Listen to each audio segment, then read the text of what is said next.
It's been 9 months since the devastating August wildfires hit the historic Lahaina town. Residents who survived the fire are still searching for answers on how it happened. Some have turned to legal experts to find those answers. And joining us today is John Yamane, partner with Leavitt, Yamane, and Soldner. Mahalo, Uncle John, for joining us. Thanks for having me. You know, Uncle John, there's been several civil lawsuits that have been filed in the August wildfires. And where are those cases right now?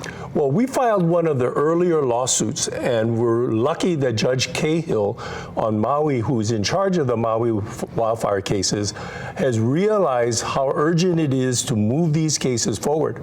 So we actually have a trial date in November of 2024, which is unheard of for a case this complex.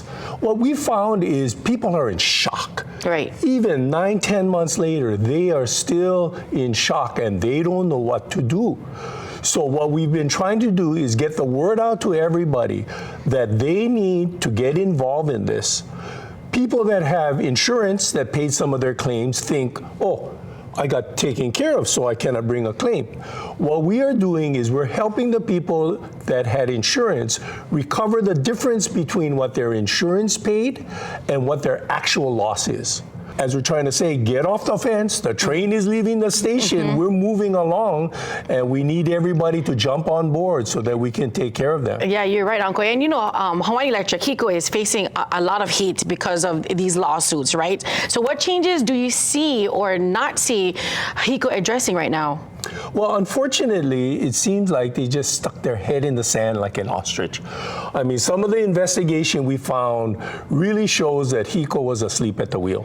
There was a fire in 2018, very similar to the 2023 fire. Everybody should have learned their lessons from that, but they didn't. Our experts did an investigation of the pole that broke that started this fire. It's called pole 7A.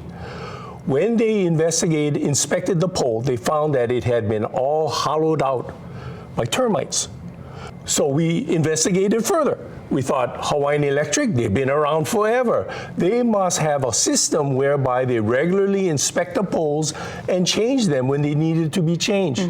We found out Hawaiian Electric's policy is that they will only change a pole after it breaks and falls down. Oh, and it's too late. Yeah, so I don't know about you, but that's no way to run a public utility. Yeah, to keep the public safe. Exactly, they have an obligation. Yeah, and you were talking about some of the compensations. We went on Civil Beat and did an investigation, and apparently HEI Chief Executive Scott Siu, in 2022, his compensation package was $3.1 million. Wow. Now, in 2023, the year that his companies burned down Lahaina, his compensation package went up to $5.4 million. Wow. Shelly Kimura, head of Hawaiian Electric, in 2022, her compensation package was $1.5 million.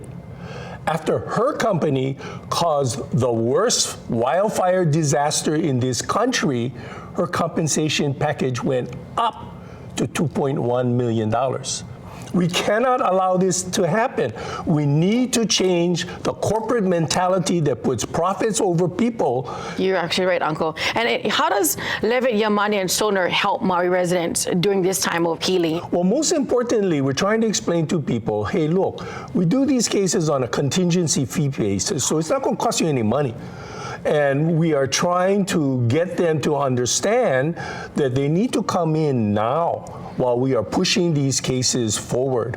One of the concerns we have is that HECO and the landowners are trying to delay this and also trying to escape responsibility.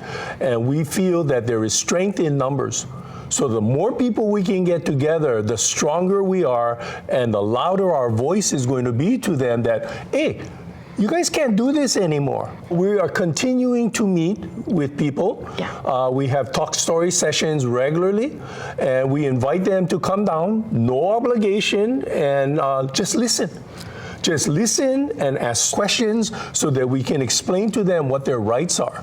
and then they can make their decision fully informed. Yeah, Uncle, I have a lot of family and friends on the island of Maui, and the one thing they talk about is that they're intimidated and they get scared and they don't know who to turn to. Yeah. So I want to say, I personally want to say mahalo for everything that you folks have done. I want to say mahalo to Uncle John, Yamane from Leavitt, Yamane, and Soldner for joining us. Uncle, keep us updated. Of course. And our house is your house, so you come back anytime. Okay. Full Thank support you. for the island of Maui. Mahalo.